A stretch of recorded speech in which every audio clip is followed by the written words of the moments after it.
Saya minta maaf karena saya di toko kurang menyapa pelayan.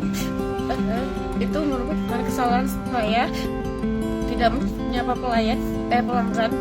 Pihak Alfamart akhirnya memberikan klarifikasi terkait video pegawainya yang viral di media sosial baru-baru ini. Diketahui, beredar video viral yang menampakkan seorang pegawai wanita di Alfamart menangis terseduh-seduh akibat ditegur seseorang diduga atasannya. Pegawai Alfamart itu ditegur lantaran tidak menyapa pembeli yang datang. Dalam tayangan video tersebut, tampak seorang remaja yang merupakan pegawai baru di minimarket itu menangis terseduh-seduh. Remaja putri berseragam hitam-hitam itu mengakui kehilafannya tidak mengucap salam kepada konsumen dan dia meminta diberikan kesempatan lagi. Video itu pertama viral di grup WhatsApp yang kemudian diunggah ulang di akun TikTok @yt_mxsub dan di Twitter.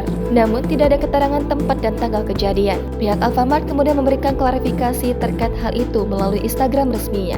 Alfamart telah memberikan sanksi atas karyawan yang melakukan pengambilan video tersebut. Sedangkan calon karyawan melanjutkan masa pelatihan kerja dengan menerapkan standar prosedur kerja dan komitmen untuk melayani konsumen dengan baik.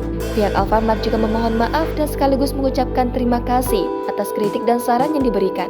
Di unggahan tersebut juga dituliskan bahwa video tersebut direkam di Alfamart Kota Serang.